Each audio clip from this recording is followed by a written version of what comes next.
Olá, boa noite. Estamos começando mais uma live.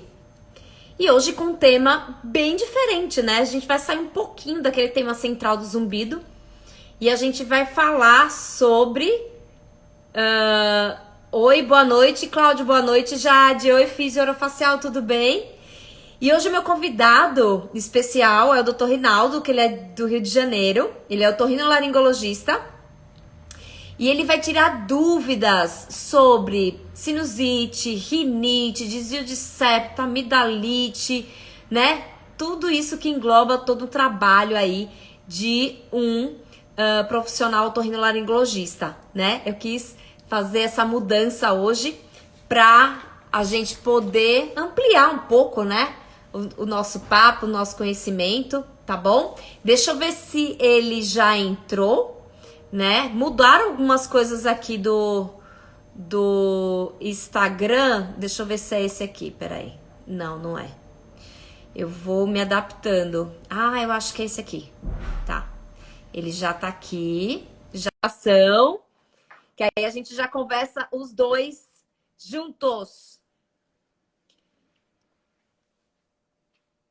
Tô esperando.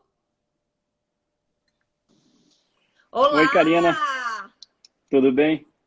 Tudo, querido. E aí, como é que você tá? Tudo Deixa- bem? Tudo bem, tudo bem. Pois é, Melhor só agora. assim pra gente se conhecer e a gente se falar, Não né? é? Não é? Eu, na verdade, te conhecer, eu te conheço já de muito tempo, né? De congressos, de tudo, e te Jura? acompanhando. Com certeza, você não tem ideia. Depois eu Ai, até que queria. legal, não sabia. Sim, sim, sim. Então, assim, até as pessoas que talvez agora estão entrando aqui, talvez não possam saber, né, que apesar de fisioterapeuta, você é uma pessoa que nunca está ausente dos nossos congressos de otorrino. É Otorrino do verdade. Brasil inteiro. Então, assim, podem achar que só vai ter otorrino falando, mas não. É, as suas aulas são, assim, imperdíveis. Junto com a Tani, a gente está sempre lá assistindo. Então, eu já te conheço de longa data, sem ser pessoalmente. Agora a gente está falando aqui via internet, mas, enfim, quem sabe, mais breve possível, a gente está presente aí num congresso de novo, né? Que legal. Ai, se Deus quiser, não vejo a hora. Mas olha, geral, o pessoal fala assim: não, rede social é no máximo para a gente reencontrar pessoas que a gente já conhece, né? E não fazer novas amizades. E olha, eu vou te contar o que eu fiz de amigo depois que eu entrei nesse Instagram e que eu fiz esse Instagram Demais. profissional, incluindo você. Então, você, Sem minha dúvida. amizade foi toda aqui pelo Instagram É e verdade. vários outros colegas fisioterapeutas que eu ficava muito enfurnadinha lá pesquisando, não tinha contato com ninguém. E aí, de repente, eu vi pro Instagram, eu fiz um monte de amizade aqui com fisioterapeutas, cotorrinos, com Incrível, fonos. incrível. Eu Gente, tenho, então realmente é uma rede social. eu creio que hoje eu tenho mais amigos otorrinos é, virtuais do que amigos otorrinos presenciais. Eu acho que sim, porque eu sigo tanta gente me segue, a gente troca informação, tem coisas que são muito afins e assim, um troca a experiência com o outro. É muito, cara, olha, é impressionante o poder que a rede social, da mesma forma que pode ser usado para o negativo, mas a gente tenta só trazer aqui o melhor que a gente pode, né? Exatamente. A gente sabe que hoje o profissional que não está aí atuando nas redes sociais não vai ser lembrado mesmo. E eu acho que é isso, né? É verdade. O futuro tá hoje, o futuro é hoje, né? É É o que está agora. aí para a gente poder ficar atento. Rinaldo, fala um pouquinho aí de você, da sua formação, né? Onde você atua, para que os nossos seguidores te conheçam, e depois eu também me apresento para que os seus seguidores me conheçam. Bom, de antemão, eu queria agradecer aqui o seu convite. Eu vou ser um pouco repetitivo em relação ao que os colegas sempre que estão aqui presentes na sua live falam, porque realmente você é uma sumidade, assim, na minha opinião, no assunto do zumbido, porque talvez eu até brinco que AC/DC, antes da Karina, depois da Karina. O zumbido Que a gente, figura. o otorrino, ele encara assim, hoje, talvez aqueles que te conheçam e que se interessam pelo assunto, a grande verdade é essa, que os otorrinos, vamos dizer que na sua imensa maioria não se interessa, acabam exprimindo opiniões realmente contrárias ao que a gente briga tanto, que você briga tanto com a Tani e tudo mais. Então, eu acho que quando eu falo que eu te conheço, eu conheço porque a gente escutando em congressos, você sempre, né, no assunto que eu acho que você é expert também, que investe muito o seu tempo, o seu desempenho aí em cima disso. Uhum. E a gente só vê coisas assim boas, né? Que a gente consegue ver um horizonte, porque aquilo que se fala sobre o zumbido não ter cura, zumbido tem que acostumar, zumbido vai ser para sempre, a gente sabe que não é verdade. Eu sempre aqui, quando atendo um paciente com esse tipo de sintoma, além das orientações que eu faço em receituário, que seja, exame ou o que seja, uma das orientações é seguir você no Instagram, Ah, a, a, co- é que seguir uma legal! colega minha também, que acho até que está na live, a doutora Bruna Cabogueira, que é fisioterapeuta também, e ela me Sim, minha auxilia querida muito aqui. amiga. Ela é aqui maravilhosa aqui no Rio, então eu sempre peço para seguir as duas, porque quanto mais informações a pessoa tem, é o que vai fazer com que ela lide com o problema e consiga melhorar, porque é o que eu também escutei aqui, mais uma coisa que eu escuto aqui, que a melhora do zumbido, a cura do zumbido, né? Ela passa necessariamente pela cura do incômodo, é a primeira coisa. Então a pessoa tem que se adaptar. Se adaptar, o que eu digo é melhorar do incômodo para que daqui a pouco ela perceba que a cura praticamente possa já estar chegando. É uma coisa de cada vez, é um passo de cada vez. Bom, Uhum. então eu vou falar um pouquinho de mim. Eu sou médico otorrino aqui do Rio. Eu fiz toda a minha formação aqui no Rio. Eu fui formado aqui na Federal do Rio e a minha residência médica foi na Universidade do Estado, na UERJ, no Pedro Ernesto. Eu estou formado já há 14 anos, acho que esse ano faz 14 anos de formado e acho que 12, não, 14 e acho que 11 anos de otorrino. Bom, hoje eu me dedico exclusivamente à minha clínica privada, eu já não estou mais dentro de unidades públicas aqui de saúde, do SUS, não atendo mais.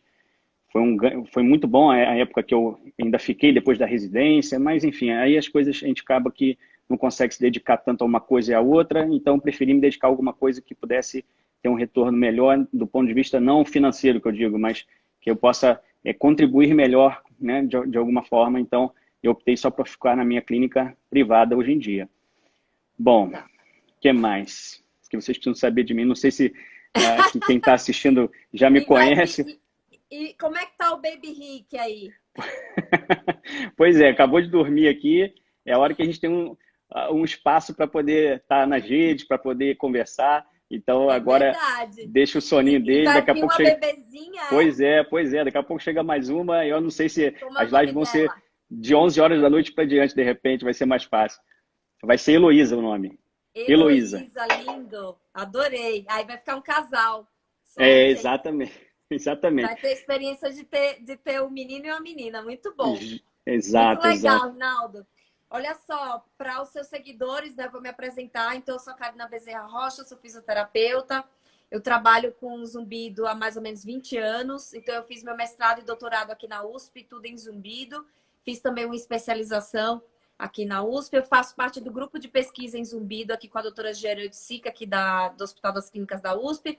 Tenho meu consultório aqui em São Paulo. Sou docente, então eu sou professora de pós-graduação, eu dou vários cursos para fisioterapeutas, dentistas, né, otorrinos também, que se interessam. Inclusive, agora, no dia 1º e 2 de maio, eu estou ministrando um curso de zumbido somatosensorial para todos os profissionais. No segundo semestre, eu vou ministrar o curso para os fisioterapeutas, porque tem a parte prática.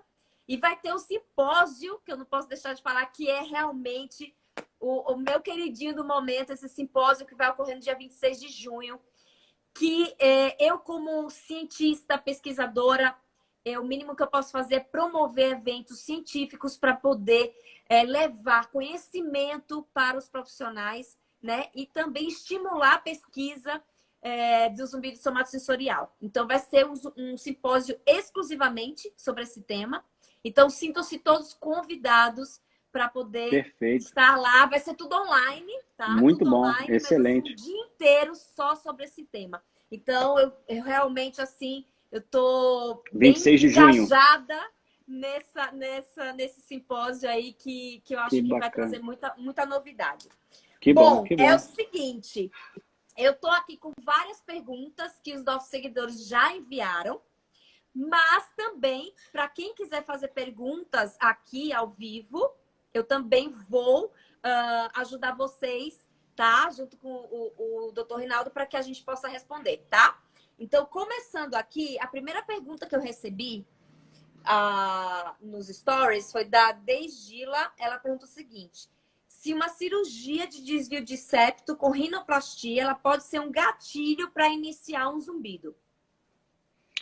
Olha, não, assim, não há uma correlação direta sobre um quadro obstrutivo. Assim, obviamente que se a pessoa tem um quadro já muito crônico de obstrução nasal, como consequência disso, uma sinusite crônica que seja, uma retenção de muco, uma alteração de função da tuba auditiva, obviamente que, né, até para as pessoas saberem que no fundo do nariz a gente tem uma comunicação direta através de uma tuba auditiva que pode sim gerar alterações de ouvido médio, ou seja, naquela região onde fica do tímpano para dentro.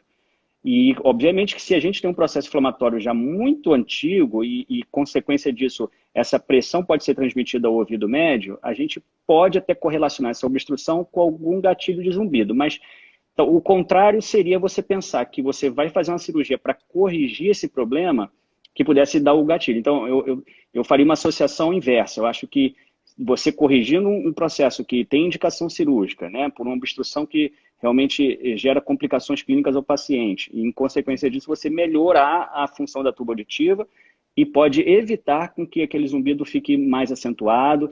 A causa, a gente sabe que de zumbido as causas são inúmeras, então pode ser mais um fator que contribua para o auxílio dessa melhora dessa cura de zumbido que a pessoa precisa. Então, eu vejo pelo lado contrário, a melhora do zumbido através de uma correção e não em ter um gatilho para isso. Perfeito, muito bom.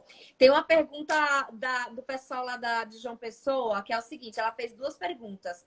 Se tomar bebida gelada piora uma sinusite, ou se cheiros fortes, como perfume forte, pioram a rinite ou sinusite? Tudo bem, são duas coisas que diferentes. Em relação ao tomar gelado, eu costumo dizer que ele não vai provocar uma inflamação, não vai provocar uma infecção propriamente dito. O gelado, até numa situação em que você já está com uma manifestação de uma inflamação, seja uma faringite, uma laringite, o gelado pode até atrapalhar essa recuperação, aí sim. Então entendam que você tomar o gelado não vai te deixar um risco maior de provocar uma inflamação, uma faringite, amidalite, né, nada. Mas se você já tem uma condição já instalada, o gelado ele pode diminuir um pouco ali na região onde a gente tem entre nariz, garganta, laringe. Você pode diminuir um pouco a ação dos batimentos do muco ciliar que a gente tem ali, as células que a gente tem que compõem a mucosa do nariz, dos seios da face, da laringe, da faringe, da traqueia do pulmão. É uma mucosa toda unificada. Então, realmente, se a gente propicia uma dificuldade no trabalho dessa mucosa, em retirar alguma substância reativa, a gente realmente pode piorar um quadro de uma inflamação. Mas, propriamente, ele não vai causar uma infecção de garganta nem nada disso, não. Já os cheiros fortes, fumaça de cigarro, talvez até um perfume mais forte que a pessoa possa ter uma sensibilidade, ele pode até provocar uma rinite. Mas, nesses casos, isso é também interessante que as pessoas saibam, é que nem toda rinite ela é alérgica. Então, quando a gente vai no alergista para pesquisar uma alergia, seja ácaro, pó, pelo de animal, a gente não consegue lá saber se, por exemplo, a mudança de temperatura, um ar-condicionado, um cheiro forte, se isso é alérgico ou não, até porque não existe testes para isso. Então, esse tipo de rinite, entendam de uma vez por todas, não é uma rinite alérgica, ela é uma rinite irritativa, ela irrita a mucosa nasal, mas ela irrita diretamente uma parte sensorial que a gente tem sobre a mucosa do nariz e da garganta também. Então, é uma provocação, assim, uma irritação que a pessoa vai ter, e com isso ela pode ter coriza, ela pode ter congestão nasal, entupimento, espirros, mas não por desencadear uma reação alérgica propriamente dita. Mas é um tipo de rinite, mas é uma rinite irritativa. Interessante isso, né? Muito interessante essa sua colocação aí, dessa diferença da rinite irritativa para alérgica. Exatamente. Nunca tinha pensado nesse aspecto. É uma diferença muito grande, porque às vezes a pessoa acha que quando ligou o ar-condicionado, ou então está num lugar muito gelado, saiu do gelado, foi para o quente, e que ela começou a espirrar, começou a corizar, entupir, ela não ativou a rinite alérgica dela, ela ativou uma rinite irritativa. Né? Tem uma parte sensorial nessa mucosa nasal, faríngea, que realmente vai perceber essa mudança e aí você vai ter todos os sintomas parecidos com uma rinite alérgica. Então, como confunde muito, tudo parece que é rinite alérgica. Todo mundo acha que é rinite alérgica e não é. Tem rinite que, por exemplo, é rinite da gestante, tem a rinite do idoso, tem rinite vasomotora, tem rinite gustativa, que alguns alimentos provocam rinite. Então, assim, são inúmeras rinites.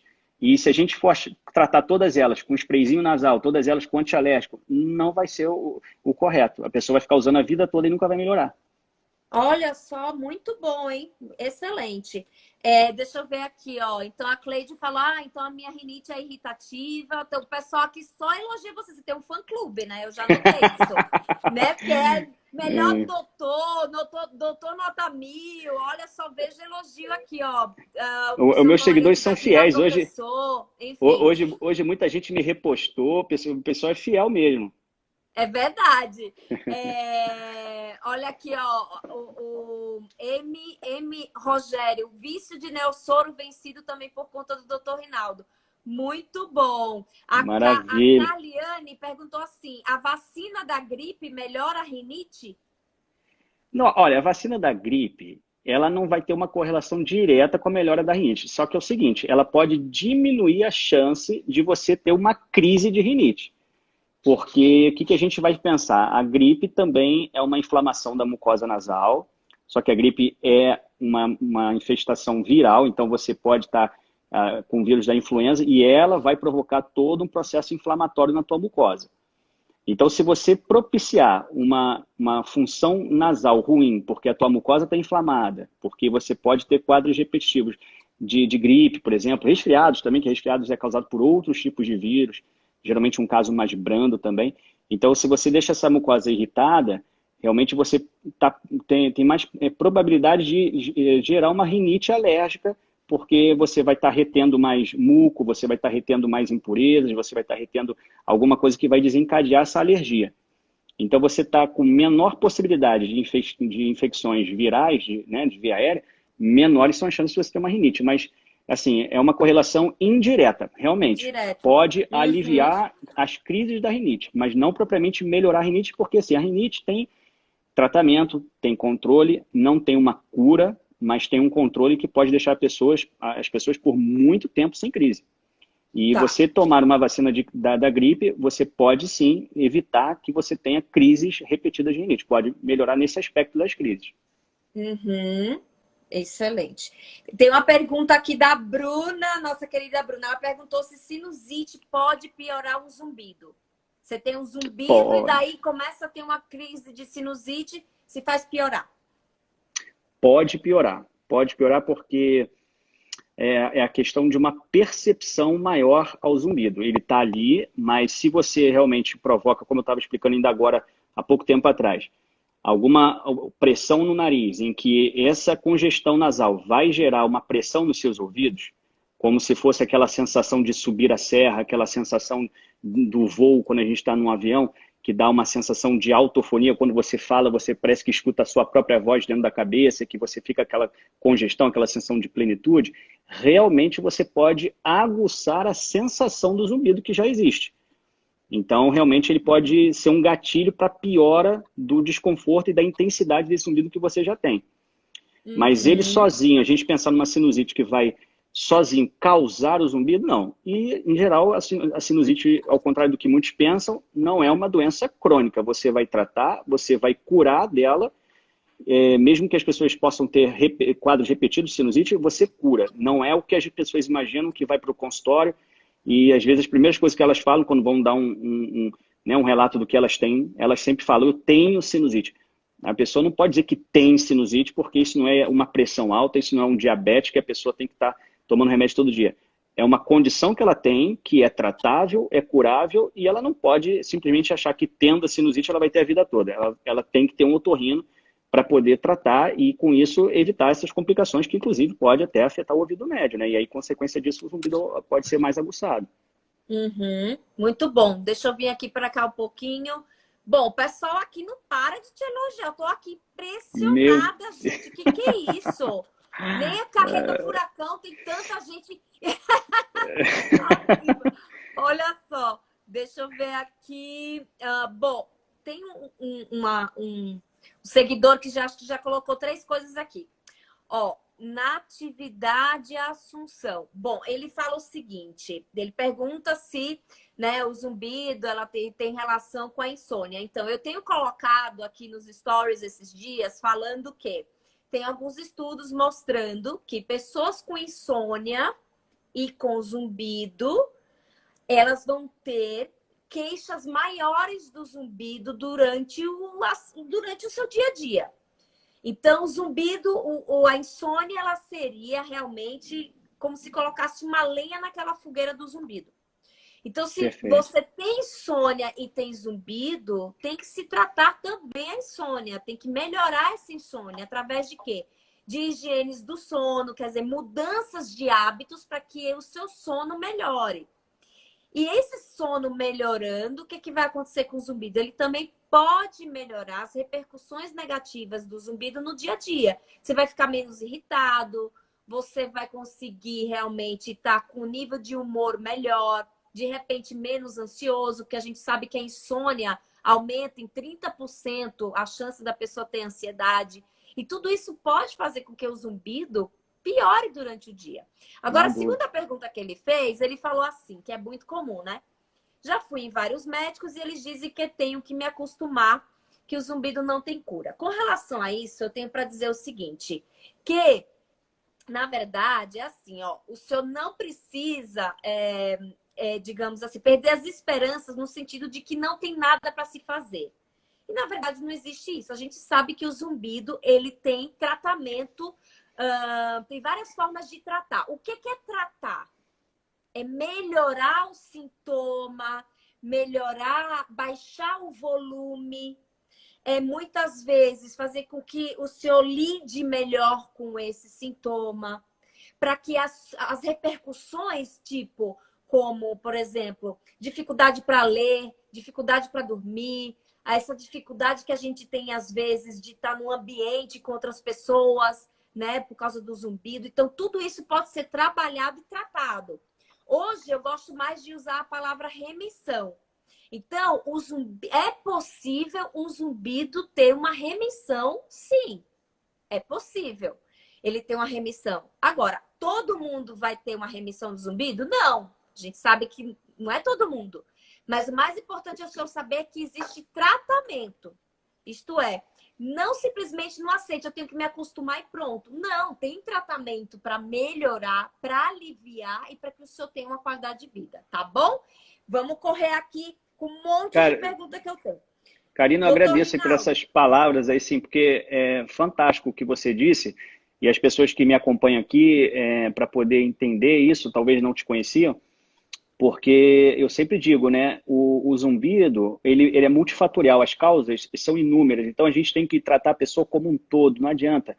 Não adianta a gente só pedir um exame de ouvido, não tem nada no exame de ouvido, vai para casa que está tudo normal, não tem nada, você não tem nenhuma esperança de melhorar. Então, a gente tem que abordar esse paciente de uma forma como era antigamente, né, o clínico, daquela forma holística que a gente chama, que a gente vai abordar o paciente de uma forma geral.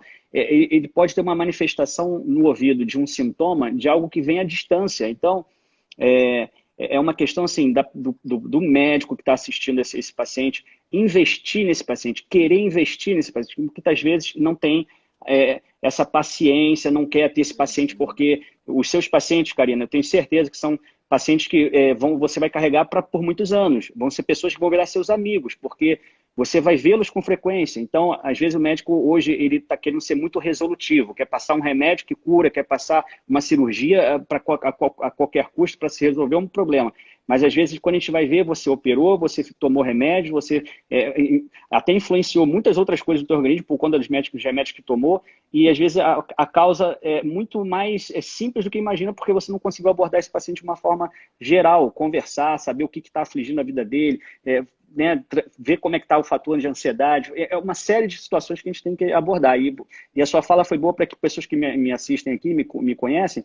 Eu falo muito sobre nariz, porque é a área que eu mais gosto, que é a área que eu mais faço, é a área que eu me interesso, mas que é muito mais comum eu atender paciente com zumbido do que pacientes que vêm com uma obstrução nasal, por incrível que pareça. É uma incidência enorme de pacientes que vêm, porque eu atendo aqui no Rio uma população muito idosa também.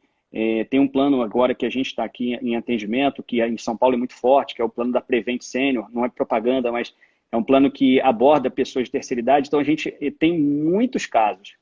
Independente de ser um envelhecimento normal, até um desgaste natural do nervo auditivo, que pode afetar muita coisa, mas às vezes não é aquela causa única e específica, a gente tem que abordar outras coisas. Então, eu recebo muitas queixas e eu preciso ter profissionais que possam me auxiliar. E está aqui a Bruna, tá a doutora Patrícia também, que eu sempre tenho uma ligação também direta com ela, porque a gente não pode achar que vai sozinho resolver a vida de ninguém. Sou eu que vou precisar da sua ajuda, que é fisioterapeuta, a ajuda de um otorrino que é especializado na área de ouvido. Então, a gente tem que ter essa consciência de não ser autossuficiente. A gente tem que realmente baixar nossa bolinha muitas vezes e poder ajudar um paciente que está ali na sua frente como se fosse um familiar seu, como se você gostaria de ser tratado. Você tem que tratar essa pessoa assim. E é isso que falta a muitos otorrinos. Talvez as pessoas aqui muitas estão aqui me assistindo, me elogiam, falem de mim, às vezes é só porque a gente tem que ter mais ouvidos, né? O bom médico é aquele que tem mais ouvidos do que fala mais, ele tem que ouvir mais do que falar. Então, é mais ou menos isso que é a minha linha de conduta, acho que a minha formação é essa, acho que a minha personalidade é essa, e isso foi muito esclarecedor você ter falado pra gente também. Excelente, querido. Olha só, tem uma pergunta aqui da Nanda, que é o seguinte: rinite crônica, uso de Avamis spray a longo prazo é prejudicial? Depende. O Avamis é um corticoide nasal. A gente sabe que existem alguns efeitos que corticoide pode causar quando a gente usa de via oral ou sistêmica, injetável. Hoje, é muito bom que as empresas, né, farmacêuticas conseguiram evoluir muito nos corticoides nasais, fazendo com que eles tenham uma absorção pelo sangue muito baixa, quase que nula, vamos dizer assim, para que não tenha nenhum tipo de efeito à distância. Então, assim, o uso do corticoide nasal, hoje ele tem ação dentro da narina. Então, isso é bom que se diga. Não vai engordar ninguém, não vai prejudicar a adrenal de ninguém, não vai gerar aumento de pressão, não vai dar diabetes em ninguém. Mas também a gente não pode usar, né, medicação. A gente sabe que o que é o benefício e o veneno é a dose, é o quanto que a pessoa usa, se ela usa correto, se ela usa por muito tempo. Então, assim, tem que usar sob uma supervisão médica. Eu uso por longo tempo, às vezes pode passar 3, 4 meses, mas não pode usar de forma ininterrupta porque pode gerar ressecamento nasal muito grande. O corticoide, ele resseca muito a mucosa. É por isso que a gente usa quem tem rinite, por conta da coriza, da secreção. Então, a gente consegue ressecar bem para dar um alívio nos sintomas nasais. Mas se usar por muito tempo, imagina, tem gente que chega no consultório com sangramento nasal, com a mucosa ferida, com a mucosa irritada, porque também o excesso também pode causar mal. Mas realmente, assim, a gente usa por muito tempo. Hoje, um paciente meu falou para mim que ele usa o Avamis, por exemplo, há mais de 3 anos. Não pode, não pode. De postagens suas, eu falei, olha, tem um otorrino que eu vou fazer uma live hoje, que eu vejo ele postando, eu acho que não está correto. Não pode, não pode. Não, mas me instruíram dizendo, pode usar à vontade. Eu falo, olha, eu acho que não é bem assim. E olha, e as pessoas, assim, usam de forma errada, não estão com suporte médico. E outro detalhe, às vezes não sabe nem usar o remédio. Era interessante que as pessoas entendessem também como é que se usa spray nasal, era uma coisa importante para as pessoas entenderem. Nunca você tem que colocar o spray nasal para cima do nariz e nem para o meio do nariz. Quando você for usar algum spray nasal, você entra na narina, inclina um pouquinho para fora, como se fosse mirar para o canto do teu olho. Aí você aperta. Isso é uma dica importante, porque às vezes a pessoa vai jogando no meio do nariz, pegando no septo, e aí começa a causar lesões, e aí começa a ter sangramentos, começa a ressecar muita mucosa, pode ter realmente problema aqui na região. Então tem que ser sempre para o lado. Entrou na narina, reclina para o lado e aperta. Essa é a forma correta de usar também. Mas lógico que não pode ser por muito tempo. Que dica ótima! Isso. Então aqui em casa o pessoal usava errado. Meu Deus, que bom, vendo? Pois é. Tem uma pergunta aqui da Babi Pedroso, que é o seguinte: adenoides somem, voltam após cirurgia? Olha, adenoide, quando bem operado e operado depois de 2 anos de idade, é muito raro que volte. É muito raro.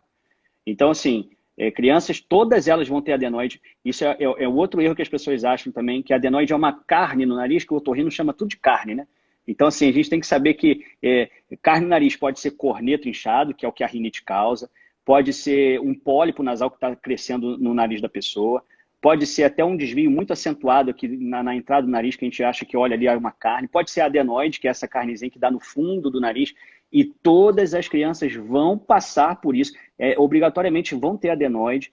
Agora, não é que todas vão operar, a adenoide ela vai evoluindo, ela realmente ela Tá. some. Geralmente até os 11, Ah, 12 anos de entendi. Então idade, nem todos precisam operar. não, a adenoide some. A gente só vai operar as adenoides que estão inflamando muito, porque assim como as amígdalas, elas podem inflamar muito também. E aí dá aquele gotejamento de secreção por trás, e a criança tosse muito à noite, então isso, e às vezes acha que é só rinite, não é. É uma adenoidite, é uma inflamação da adenoide, então se for recorrente tem que tirar. E se ela tiver com uma obstrução de 80, 90, 100% do espaço que passa do nariz para a garganta. Então ela fica numa localização justamente nesse canal que liga o nariz com a garganta, lá atrás. Então se ela incha de uma maneira muito grande, né, aí tem que tirar, porque a gente não pode se dar ao luxo de esperar essa criança chegar aos 11 anos de idade, 12 anos de idade, para aquela adenoide sumir. Porque são 11 anos que ela perdeu de um bom desenvolvimento cognitivo, de um bom desenvolvimento de crescimento estatural. Ela pode ter problemas de sono, problemas de desempenho cognitivo no colégio, não tem concentração, uma criança que está sempre irritada, uma criança que ronca à noite, uma criança que baba muito à noite. Então, a gente não pode se dar o luxo de esperar uma criança chegar a 12 anos de idade para esperar ela sumir. Então, são essas que a gente vai operar. Mas realmente, percentualmente, é muito menos do que se tem aí. Todas as crianças acabam tendo adenoide. Muito bom. Tem outra pergunta aqui, se lavagem de nariz com soro fisiológico e tal, se previne a rinite e se pode ficar lavando diariamente sempre, até Boa ficar velhinho. pergunta. Boa pergunta. Eu acho que, assim, na medicina, sempre e nunca não existe, né? Então, assim, você lavar todos os dias, tudo bem. Pode ser, e eu recomendo. Hoje eu acho que a lavagem nasal é igual escovar dente. Tem que ser usado todos os dias, pelo menos de manhã e à noite.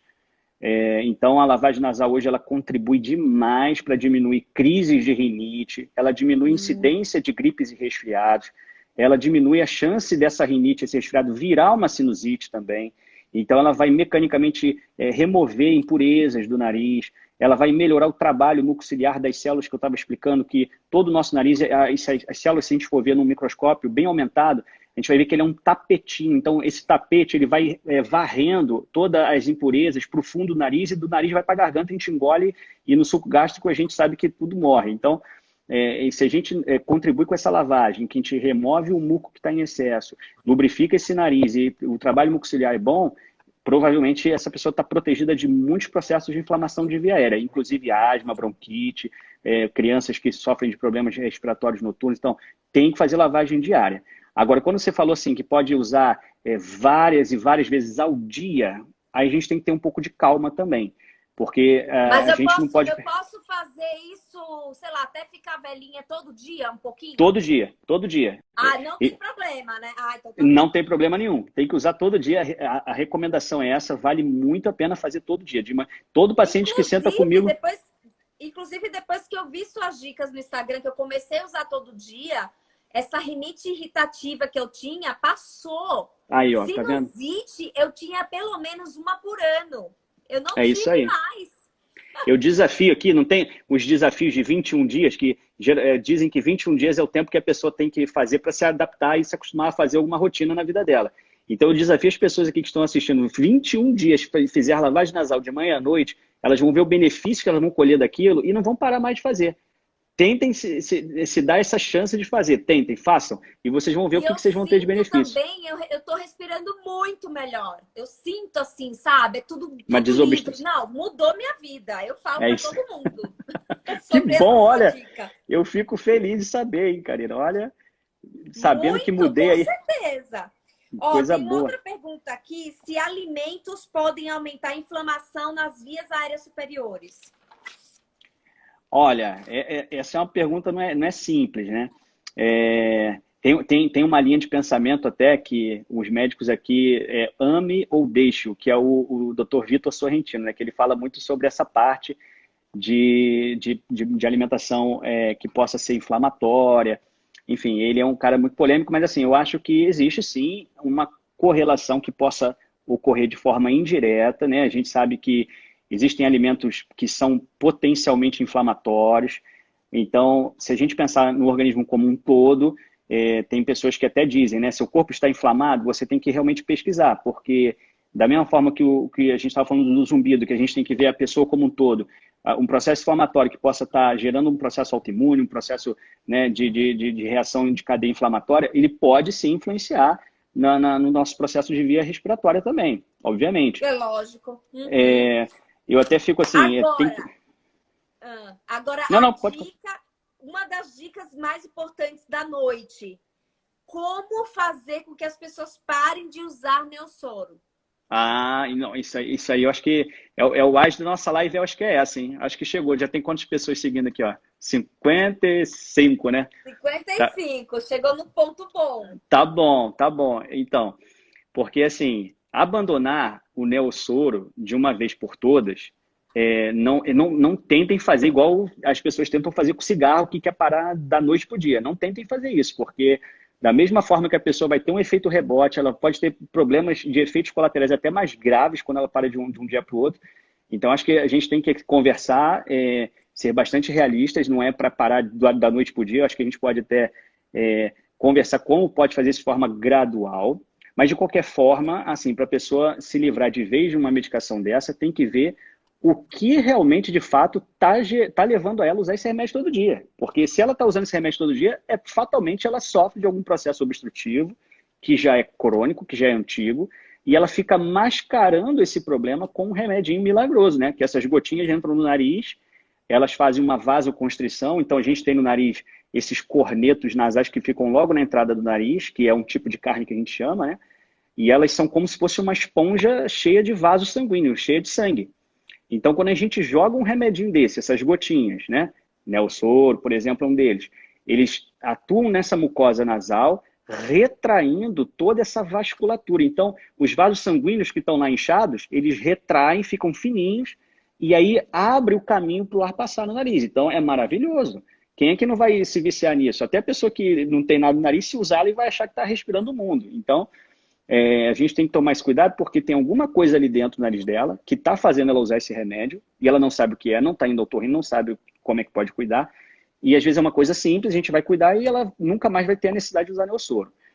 Mas se for realmente o uso do Neossoro única e exclusivamente por um processo de rinite, por exemplo, a pessoa só tem esse corneto inchado, não tem mais nada no nariz, ela tem que começar a reduzir gradualmente esse remédio, porque o que, na verdade, hoje causa nessa pessoa obstrução é o próprio remédio. As pessoas, às vezes, não entendem. O próprio remédio, a gente chama isso de rinite química, ele vai provocando uma alteração na mucosa do nariz, uma irritação tamanha, que é o próprio remédio provocando essa inflamação. E aí, conforme o remédio está ali, né, intoxicando ali, está causando lesão, ele vai estar inchando mais o nariz. E aí, quando incha mais, é que a pessoa começa a passar mais vezes ao dia aquele remédio. Ele começa usando uma noite para dormir, daqui a pouco está usando de manhã e de noite, daqui a pouco é de manhã, tarde e noite, daqui a pouco é de 10 em 10 minutos. Porque o remédio está inflamando, o remédio está inchando e o remédio está tentando desinchar o que já estava inchado por ele. Então, é um ciclo vicioso. Aí, realmente, é o efeito rebote que a gente chama. Olha que interessante, gente. Utilidade pública total. Isso aqui é isso aí. É uma informação para a gente levar para a vida e também ajudar nossos pacientes, né? Agora, Rinaldo, me fala uma coisa. Essa coisa de lavar, fazer a lavagem do ouvido. Você tem aquele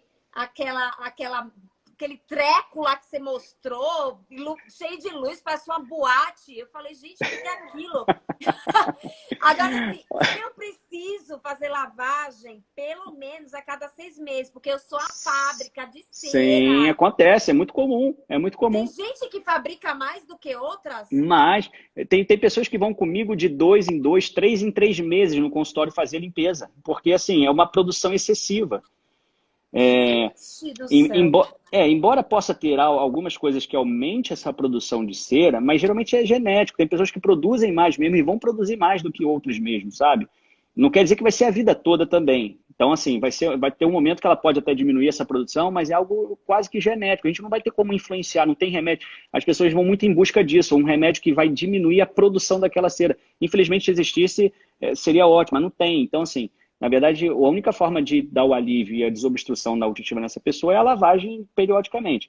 Então, assim, quando a gente conhece o paciente, você mesma já se autoconhecendo, sabendo que de 6 em 6 você precisa, você vai lá e faz.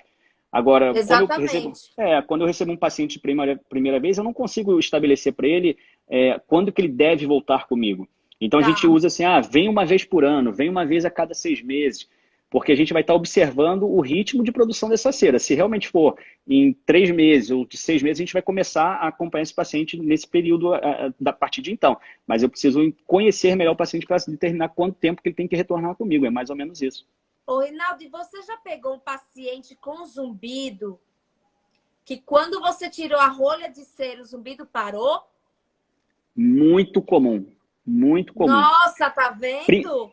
Principalmente pessoas que usam muito o cotonete, porque muitas vezes você vai empurrando a cera e ela fica em contato íntimo com o tímpano. E aí o tímpano, que é aquela primeira estrutura que recebe o som, que vai transmitir a vibração sonora para os ossículos e para a cadeia do ouvido médio, ele realmente pode estar ali, né, sobrecarregado e gerando aquele barulho contínuo. Então, assim, você tem uma rolha de cera que empurrou ou que está ocupando todo o conduto e encostando ao tímpano, realmente você vai ter uma melhora na hora do zumbido. Você tem Imediata. uma imediata. As pessoas saem muitas vezes do consultório, né, com aquela sensação de alívio tremendo. Então, não só no zumbido, mas naquela sensação de tampão, né, que é o principal. Sim. Então, realmente tem pessoas que precisam regularmente visitar a gente. Aquele aparelho eu não tenho no consultório. Aquele aparelho eu já usei uma coisa muito semelhante no hospital que eu trabalhei de emergência do SUS na época, que foi feito um dispositivo realmente em jato, que era muito semelhante àquele, mas aquele vídeo não é meu, aquele vídeo eu acho que não é nem no Brasil, acho que é fora. E a gente, assim, eu particularmente, eu faço a lavagem na forma raiz. Eu até, eu acho que eu estou devendo postar que essa era a forma Nutella de lavar o nariz. Agora acho que talvez amanhã eu poste uma forma raiz de fazer a lavagem, que é o que as pessoas costumam fazer, que é com a seringa, com a cuba rim, Isso. bonitinho. Acabou, é tão eficaz quanto. Eu prefiro do que ficar sugando, aspirando, machucando o canal. Eu sempre prefiro fazer aquela famosa lavagem raiz mesmo com a seringa. Ah, entendi. Olha só. Agora sim, a partir de qual idade pode operar o desvio do septo? Daí é o seguinte, eu fiquei pensando sobre essa questão toda de septo. Esse desvio acontece assim a partir de que idade, geralmente, né? Porque é uma coisa antiga, desde criança, ou é uma coisa que vai acontecendo na fase adulta? Karina, olha, 80% da população mundial vai ter um nível de desvio de septo. Por menor que seja, vai ter. Até porque se a gente parar para pensar, né, uma face nunca vai ser igual a outra, nunca é igual. Então, a parede que divide uma narina da outra, fatalmente ele pode ter um desvio para um lado ou para o outro. Mas não significa que esses 80% da população mundial vai ter que operar porque tem um desvio. Não, é muito menos que isso. A minha estatística de cirurgia é 5% das pessoas que eu atendo com obstrução nasal no meu consultório são as pessoas que eu vou operar. Então, as pessoas acham que às vezes vai no otorrino que vai ter que operar. Não, geralmente o tratamento é clínico. O desvio de septo, ele não gera, na sua grande maioria das vezes, quando é um desvio muito acentuado, não geram sintomas obstrutivos e que clinicamente vai indicar uma paciente a fazer uma cirurgia. Então, assim, o desvio, geralmente, ele vai se desenvolvendo. O nosso nariz está formado até os nossos 15, 16 anos. É quando ele está realmente formado, não muda mais. Então, a gente sabe que da infância para a adolescência e para a fase adulta, o nariz pode ir crescendo e crescendo com uma tortuosidade. Essa é o que geralmente ocorre. Tem crianças que já possam ter realmente desvio, já desde novos, mas geralmente é no desenvolvimento que a gente pode observar isso. A não ser quando a pessoa tem um trauma, um acidente, bateu o nariz, caiu e aí fraturou e de alguma forma empurrou o septo para todo um lado. Então, aí já é uma questão mais traumática, mas em geral é o desenvolvimento mesmo. E por conta dessa idade, que a pessoa já com 15, 16 anos já está com ele formado, é quando a gente começa então a pensar no processo de reparação desse septo. Porque se a gente opera muito novo, 10 anos, 11 anos de idade, a gente opera, o septo fica bem centrado, mas como ele ainda vai ter um desenvolvimento de 3, Sim. 4, 5 anos para cima, pode dar um azar daquilo desenvolver e crescer ainda um pouco torto. Então, Sim. a gente evita mexer a partir então, antes de 15 anos. Eu já operei, todos os otorrinos tenho certeza já operaram paciente com menos de idade. Eu já operei com 10 anos, com 11 anos. Mas são casos extremos. Então, assim, como eu estava falando da adenoide, a gente às vezes não pode abrir mão de dar uma qualidade de vida ao paciente naquele momento e ela fica 3, 4, 5, 6 anos respirando mal e sofrendo as consequências daquilo. Então a gente faz uma reparação, muitas vezes até mais conservadora, apenas naquele ponto que a gente sabe que está incomodando, para que com 15 anos, 16, a gente reavalie se vai precisar mexer de novo ou não. Em geral não precisa, mas se for o caso de ter que fazer ali um retoque, a gente faz depois também, que seria a idade mais confortável de fazer. Eu já vi, por exemplo, Rinaldo, alguns pacientes perguntando sobre desvio de septo gerando zumbido. O que você tem a dizer sobre isso? Eu acho que eu caio na mesma situação que eu estava dizendo lá no início, porque toda a nossa via aérea é interligada. Nariz, ouvido, garganta, pulmão, então é tudo interligado. Então, se a gente pensa num processo congestivo, num processo obstrutivo, e que você vai ter um acúmulo amontante e possa chegar no teu ouvido médio, você pode sim intensificar um zumbido que, né, previamente já exista e que pode até aumentar essa sensibilidade ao barulho. Com certeza vai provocar isso. Mas pura e simplesmente um desvio de septo ocasionar o zumbido, não, aí já não é algo que eu pensaria. Sim. Ó, a Selmira Pires, ela está perguntando, fala da cirurgia de rinocinusite. A cirurgia da rinocinusite é o seguinte, hoje a gente diz que é uma cirurgia funcional endonasal, ou seja, a gente visa restabelecer a função respiratória dessa pessoa, não só promovendo a desobstrução mecânica do desvio e da carne esponjosa que ela possa ter, mas também gerando uma aeração de todos os seios da face. A gente consegue abrir os canais que comunicam os seios da face com o nariz, para deixar esses canais mais pérvios, mais abertos, e com isso a pessoa vai ter uma reconstituição melhor da parte não só respiratória, mas também de um processo congestivo, de uma sinusite, de uma secreção incubada, acumulada, um cisto de retenção. Então a gente vai conseguir trazer para ela, através dessa cirurgia, uma correção funcional da respiração, mas também funcional dos seios da face, evitando infecções recorrentes. Exatamente, muito bom. Tem uma pergunta aqui interessante, o Sérgio Roberto. Criança com rinite pode tomar banho frio? Pode, deve, é bom. Eu acho que até que o contrário seria ruim, porque essa exposição de quente e frio e quente é que pode dar aquela rinite irritativa, né? Mas o banho gelado pode, eu não vejo nenhuma interligação em causar um processo inflamatório, não. Eu acho que deve, até evitar essas trocas de temperatura, que é o pior. Sim. Tem uma pergunta aqui da Ivânia. Por que minha garganta fica o tempo todo com ardência, como se estivesse queimando?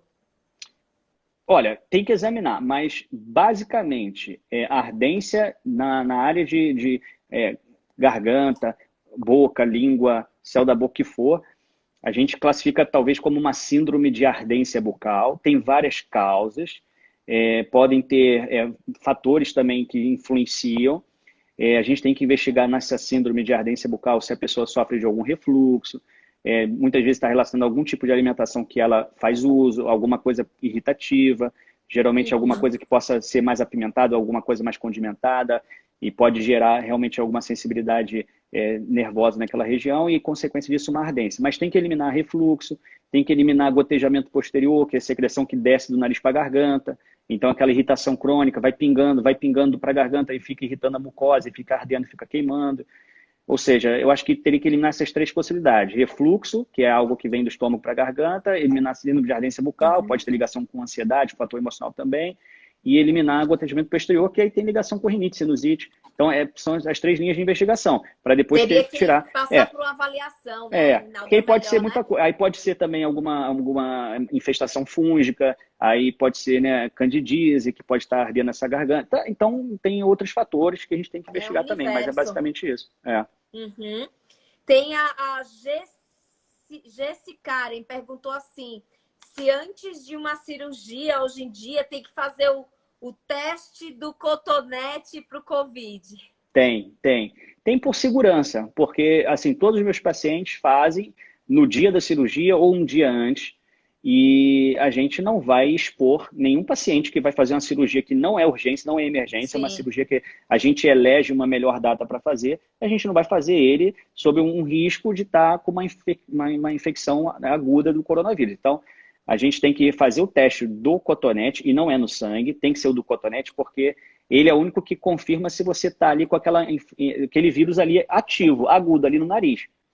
Porque você às vezes vai fazer um exame de sangue, não tem nada, mas o vírus acabou de você contaminar no dia anterior. Então, você faz o do sim. cotonete para isso, para eliminar e para que a gente possa ter uma segurança do paciente. É mais do paciente do que da equipe médica, que proteção a gente já usa e no centro cirúrgico mais ainda, mas é uma proteção do paciente, do hospital em si também, né, para não estar Uhum. gerando ali né, um foco, e a gente faz o teste de forma já rotineira, já há um ano praticamente ou mais.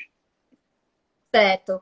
E no caso aqui, ó, tem uma pergunta aqui da América, é o que causa refluxo? Olha, principalmente mudança de comportamento alimentar. Isso é o principal. Então, assim, investiga se nessa pandemia você não está dormindo de estômago mais cheio, está dormindo mais tarde, aí come antes de dormir, se não está esperando aquelas 2 horas de digestão para deitar. Verifica se você não mudou um pouco o padrão da tua alimentação, está ficando muito tempo estômago vazio, ou então está abusando mais de farináceos, ou abusando mais de álcool, ou então refrigerante, café, enfim, condimentados. Isso tudo pode estar influenciando. É o principal base de tratamento, é isso, é melhorar a postura dietética.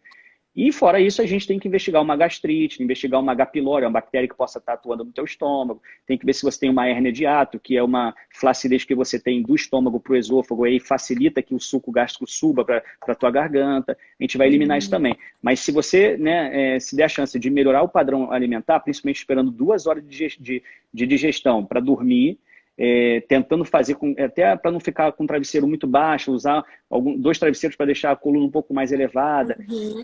Enfim, essas posturas de não ficar muito tempo o estômago vazio, comer de 3 em 3 ou 4 em 4 horas, já vai aliviar o refluxo realmente muita coisa. E fora isso, é Lembrando, investigar. inclusive, que uma das causas, por exemplo, de bruxismo noturno é o refluxo, né? Uhum, Muita gente se queixa do bruxismo e a gente precisa investigar se o paciente ele tem refluxo porque gera um bruxismo meio perfeito, que fisiológico, né? Isso também é perfeito. importante. Ô, Rinaldo, me fala uma coisa. Com relação à criança que sangra muito o nariz. Pois é, olha, existe um sangramento que eu digo quase fisiológico, que a gente vê nas crianças, principalmente em meninos, é uma observação que a gente faz, que eles têm um sangramento espontâneo, muitas vezes não por nenhuma lesão, não porque tem adenoide, não por nada. Às vezes, nesse crescimento do septo nasal, a vasculatura ali ela está se ajeitando para poder nutrir o septo nasal. Então, às vezes, fica um vasinho um pouquinho mais exposto, basta ele dar uma coçadinha no nariz, às vezes um espirro mais forte, aquele vasinho rompe. E aí tem um sangramento que é um sangramento benigno, um sangramento que geralmente é vermelho vivo, assusta, a gente fica preocupado realmente, parece que está perdendo muito É. sangue, mas geralmente é um sangramento autolimitado, você Ô, consegue conter com Rinaldo, e gelo. assim, mas criança tira muita meleca, né? Também tem isso, porque acaba catucando Isso, muito. isso ajuda no Muito. sangramento? Talvez seja a principal causa de sangramento, é a Ah, manipulação então já sei o digital. que eu vou fazer aqui na minha casa. Manipulação digital é a principal. E aí tem que ver se porventura não está com uma alergia, porque às vezes está catucando ali porque está coçando. Então, também tem essa parte. Você tratando da rinite, diminui a chance da criança estar mexendo no nariz e aí sangra menos. Também tem isso. Então, assim, até crianças que estão usando muito remédio de nariz, às vezes a mãe deixa ali, ela vai usando, não sabe quantos espirros espirrou no nariz, está ressecando muito o nariz, aí sangra. Né? Também tem que ter esse cuidado. Assim como, olha, é uma coisa muito importante. As pessoas, os adultos que usam Neossoro, que usam esses remedinhos vasoconstritores, tomar muito cuidado. Porque se você deixar em cima ali da tua cabeceira da cama, deixar um no sofá, um na mesa de jantar, a criança vai pegar isso, você não vai ver se ela pode aplicar e pode dar problemas seríssimos na criança. Às vezes uma intoxicação grave até. Então tem que tomar cuidado Ó, quem tem criança em casa com esse inclusive, remédio. coincidentemente, tá aqui no meu escritório. Olha o que eu achei aqui. Que E tá maravilha! vazio.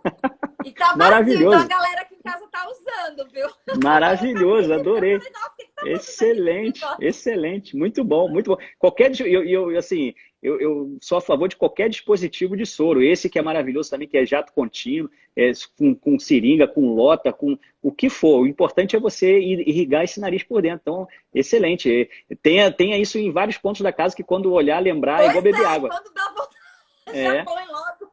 É igual beber água. Ô, Rinaldo, você tem hora aí, gente, eu perdi completamente o relógio. São 9h55. Nossa, então dá tempo ainda de eu te fazer uma pergunta aqui, ó. A RSB Rose, como faço para diminuir as crises de sinusite? Então, as crises de sinusite, o que você pode fazer fundamentalmente para diminuir a chance dela né, voltar a ter crise, voltar a doer, voltar a incomodar? O principal é lavar o nariz com soro. Isso para mim é o principal. Segundo, você tem que ter hábitos de vida saudáveis. Então, assim, beber bastante água, você vai fluidificar melhor o nariz, você vai hidratar a mucosa também. Então, você tem que evitar que aquele muco fique concentrado. Então, você se hidratando, a gente fala que a hidratação direta é você lavar o nariz com soro. Você está diretamente lubrificando o nariz. Mas a hidratação indireta é aquela água que você bebe durante o dia. Se você bebe pouca água, você vai ter pouca hidratação da mucosa nasal também. Ele vai ficar mais seco e mais chance de infeccionar. Então, você tem que ter uma alimentação saudável, você tem que se alimentar bem, você tem que fazer atividade física que vai desempenhar um bom papel pulmonar, você vai conseguir ter um desempenho físico aeróbico melhor. Com isso, você vai também fluir melhor a respiração. Lembrando que nariz, ouvido, garganta, pulmão, é tudo interligado. Então, você melhora toda essa via aérea, você vai diminuir a chance de infecção. Você pode, por exemplo, tomar a vacina da gripe, por exemplo, que agora está na campanha. A vacina da gripe vai evitar que você contraia uma gripe pelo influenza, que é a principal, você tem uma predisposição para ter uma pneumonia, por exemplo, uma predisposição para ter uma sinusite. Então, a vacina da gripe te protege também da sinusite também. Que mais que eu posso falar? Eu acho que é mais ou menos isso. Soro, hidratação, alimentação, exercício físico, vacina da gripe, enfim, é isso. Nossa, excelente. E o otorrino. Para a gente fazer o grande finale, como, por exemplo, lavar corretamente o nariz com esse soro aqui, no caso, tem essa coisa aqui de colocar para o lado, ou coloca o jato direto, tem que esperar o soro cair na garganta. Como é que seria isso? As pessoas acham que para que tenha uma boa lavagem nasal, o soro sempre tem que passar de um lado para o outro. Não necessariamente. Não é obrigatório você conseguir passar o soro de uma narina para outra para que a sua lavagem seja eficaz. Até porque você vai ter que sempre passar o soro numa narina e depois na outra. Então, de alguma forma, você vai estar hidratando. Esse dispositivo que você mostrou, que ele é um jato contínuo, ele tem um jato um pouco mais forte. Então, a tendência... eu adoro, ele é bom, ele é ótimo, porque ele atua no meato médio, ele pode ir para o fundo da garganta. Então, a tendência é que ele, como é um jato mais contínuo, ele chegue direto para a garganta, mais rápido. Então, assim, hoje... Eu posso colocar direto? Pode jogar direto, pode. Você pode até tentar, mais ou menos, jogar para cima e para o lado. Para cima e para o lado também. Né? Você pode usar, porque como ele é jato contínuo, você continuar apertando, ele não para. Então, você aperta para cima e para o lado, porque ele vai pegar também a parte lateral do nariz. E é bom sentir cair na garganta? É bom, é sinal de que ele foi até o fundo do nariz, conseguiu chegar à garganta. Então, é maravilhoso. Se foi até a garganta, daí, eu já estou assim, satisfeitíssimo. Eu ponho o jato aqui, o outro aqui, depois tem que assoar o nariz? Não necessariamente. Não acho bom, não acho bom. Porque se você assoar o nariz, você pode até pressionar muito, você pode causar uma congestão, pode até sangrar o nariz. Se tiver com muito soro lá, que você jogou muito soro, você pode levemente enxugar com a toalha do rosto, uma toalhinha. E daí lavar à noite, de manhã e à noite. De manhã à noite já é maravilhoso. Excelente. Se conseguir fazer de manhã ao acordar e à noite ao dormir, por isso que é bom deixar do lado da escova de dente, que você vai lembrar mais fácil. Já deixa ali, acordou, escovou o dente, pegou o soro, lavou, vida que segue, de manhã e de noite. Isso é o ideal. E se quiser, por exemplo, comprar o soro fisiológico e achar que esses aqui são muito caros, aí pode pegar aquele soro com a seringa? Pode. E, aliás, assim, hoje, esses jatos contínuos, eles são bons, assim, numa fase aguda de uma sinusite, porque eles conseguem atuar onde exatamente a gente quer. Mas o ideal, assim, para a rotina do dia a dia, eu recomendaria um maior volume de soro do que pressão. Então, esses jatinhos aí, eles dão mais pressão do que volume. Então, para o dia a dia, seria Hum. recomendável você usar ou um Lota, que eu até postei há pouco tempo, eu esqueci o nome da atriz lá que ela fez e fez muito bem. O Lota, você Ah, eu vi, a é esposa do do Boninho. Boninho, é aquela que ela é tapa-buraco de todo mundo da Globo, eu esqueci o nome dela É agora. a Ana Ana Furtado, Furtado? é isso mesmo. Então ela foi muito feliz, porque ela, o Lota ela tem garante um bom volume e ela consegue jogar de uma narina e sair na outra. A seringa também da mesma forma. E hoje tem uma squeezezinha que vende na farmácia, chama Nasoar. E essa squeezezinha Uhum. você direciona, você aperta e ela consegue gerar um bom volume de soro, que muitas vezes vai para a garganta e sai pela outra narina também. Então acho que né, no dia a dia o volume é maior, o volume é melhor do que exatamente a pressão do que você está exercendo dentro do nariz. Gente, eu tô impressionada, você é uma enciclopédia. Que é isso? Você sabe muito! Que Eu tô isso, que passada. E o nada. pessoal tá mandando um monte de pergunta que ainda a gente poderia Eu pedir não. uma pizza, tomar um vinho, e a Exatamente. gente fica até meia-noite aqui, né, respondendo Vamos perguntas. combinar. Vamos combinar um vinho que a gente vai tomando junto com o pessoal. Porque eu não consegui ler nenhuma mensagem aqui, porque eu só vou falando, não consegui ler nenhuma. Mas enfim, eu não sei se a Nossa gente, senhora, não tem olha, como o ter que tem respondido de tudo. gente te elogiando. Ó, para finalizar, tem uma pessoa dizendo que está morrendo de medo de fazer uma cirurgia do septo. O que é que você tem para falar para ela? Eu tenho para falar para ela que ela tem que operar comigo, tem que, né, primeiro ir no meu consultório. Então, porque, Não, uma pessoa depois escreveu, com o doutor Rinaldo você não vai ter medo. Já pois falou, ele é, já falou para ir em você. porque, olha, o que faz a pessoa, isso não é pro otorrino, não. Eu já precisei operar joelho, eu já precisei operar outras coisas. Então, assim, o que faz a pessoa ir para um centro cirúrgico, botar um roupão cirúrgico, é a confiança que ela está depositando ali naquela equipe. Não é só no médico, é a confiança que ela tem no hospital, se o hospital, né, funciona bem, se a enfermagem é boa, se o meu anestesista né, cuidou dela bem. Então, é um conjunto de coisas. E, antes de mais nada, a pessoa precisa entender o que ela tem, precisa entender o que eu vou fazer, precisa entender qual é o passo cirúrgico que eu vou também estar fazendo, qual o tempo que vai durar, como é a anestesia. E se a pessoa sai do teu consultório com mais dúvidas do que entrou, melhor nem operar com essa pessoa. Então você tem que ganhar a confiança do médico, sobretudo, e entender tudo que ele vai fazer, para que você, mesmo com ansiedade, e obviamente que qualquer pessoa que vai se meter uma cirurgia, seja ela qual for, ela vai ter um pouco de ansiedade, é normal, mas eu costumo dizer que a ansiedade é normal e inerente, mas medo não pode. E se tiver medo, é melhor nem fazer, porque realmente aquilo pode influenciar muito no resultado dela, no pós-operatório dela. Então, quando ela tem informação de qualidade, ela consegue entender o que é feito e consegue ter empatia e confiança naquele médico, vai fazer bem, vai tirar de letra o pós-operatório, que hoje a cirurgia ela avançou muito, ela é toda por vídeo, é uma cirurgia muito rápida, inclusive, e a vida dela muda drasticamente, da água para o vinho. Então, são pessoas que Excelente. vão Rinaldo, vivendo dali você para bem. precisa fazer uma parceria com as empresas aéreas, porque daí eu vou encaminhar todo mundo para fazer cirurgia com Boa, você. boa Mas vai ideia. ter que garantir aí o desconto na ponte aérea São Paulo-Rio de Janeiro. Pois é, eu acho que aí você vai me dar uma ideia, hein? Vamos fazer isso. Gente, muito bom, Muito amei. bom. Vamos, lógico, se a gente se conseguirmos, se der, a gente pode fazer uma outra live no segundo semestre, Vamos, né? Porque vamos. teve tanta pergunta aqui que aí a gente consegue fazer lá para setembro, outubro, a gente faz uma outra também para pegar esse pessoal novo que acaba entrando. A Querido, sua agenda é lotada. obrigada. A sua agenda eu sei que Beijo é lotada. No grande dia que aí você para tiver um todo mundo. espaçozinho, eu estou à disposição. Então tá bom. Quando é que sua filha nasce?